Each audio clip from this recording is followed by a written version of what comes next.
হোসেন তুমি এলে কেন সোনার ওই মদিনা ছেড়ে লহু মেখে শুয়ে আছো কারবালার ওই বালুর পরে ওই ঝাঁকে ঝাঁকে মারিছে দিল যত কাফেরি কমিনা সহিতে পারেনি ইমাম পড়ে গেলে জমিনে সীমার পাপি ছুটেছে বসিল বুকের পরে হোসেন হোসেন তুমি এলে কেন সোনার ওই মদিনা ছেড়ে লহু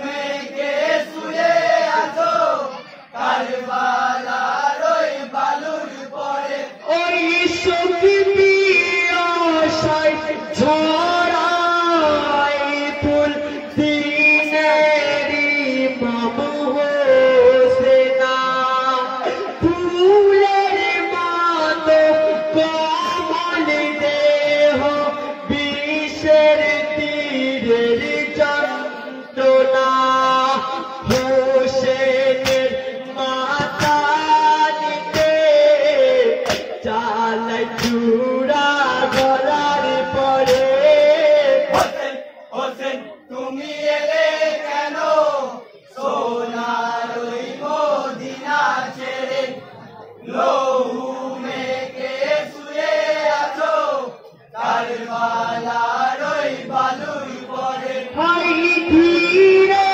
ধীরে বলেন হোসেন শুনি রে সীমার কমিনা তোমার ওই না পাখি চূড়াতে আমার গলা কাটিবে না এই বলে চুমা দিতে দাদা নবী আদরি করে হোসেন হোসেন তুমি এলে কেন সোনার ওই মদিনা ছেড়ে লহু মেখে শুয়ে আছো কারবালার ওই বালুর পরে ওই পক্ষ হতে উঠে সীমার নামাজ পড়তে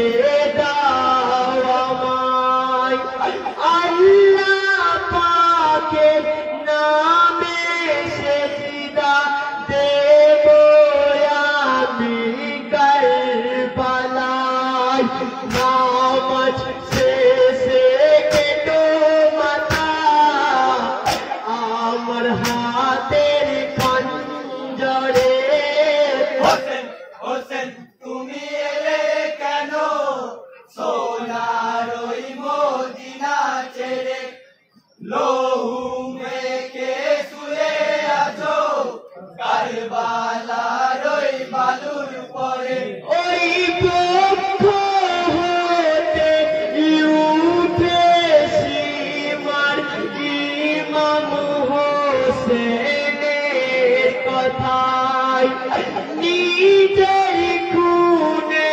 দিনের ইমাম দায়বান রুজু বানায় সেজদা দিলেন কারবালায় কাবাকে শরণ করে হোসেন হোসেন তুমি এলে কেন সোনার ওই মদিনা ছেড়ে লহু মেখে শুয়ে আছো কারবালার ওই বালুর পরে ওই সেজদা কালে দিদার দিলেন ইলাহি আলিয়া মিলে থরে থরে কেঁপেছিল মরু কারবালার জমিন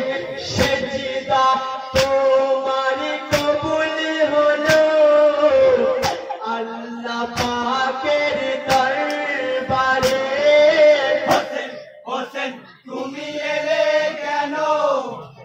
সোনার ওই মদিনা ছেড়ে লহু মেখে শুয়ে আছো কারবালার ওই বালুর পরে। ওই অর্থ লোভী সীমার পাপী বিলম্ব আর সহে না। লোক মুদ্রা দেবে বলে এজিদ রাজার ঘোষণা। কাটা মাথা নিয়ে যাব এজিদ রাজার দরবারে। হোসেন হোসেন তুমি এলে কেন সোনার ওই মদিনা ছেড়ে লহু মেখে শুয়ে আছো কারবালার ওই বালুর পরে। ওই শেষ গড়িতে দিল না নামাজ এজিদ পাপী শয়তানে। মারিল খঞ্জর তখন হোসেন আলীর গর্দনে। ফেরেশতারা কেঁদে আকুল জান্নাতের ঘরে ঘরে। হোসেন হোসেন তুমি এলে কেন সোনার ওই মদিনা ছেড়ে লহু মেখে শুয়ে আছো কারবালার ওই বালুর পরে। হাত তুলেছি আল্লাহ আমি ওই না তোমারই দরবারে।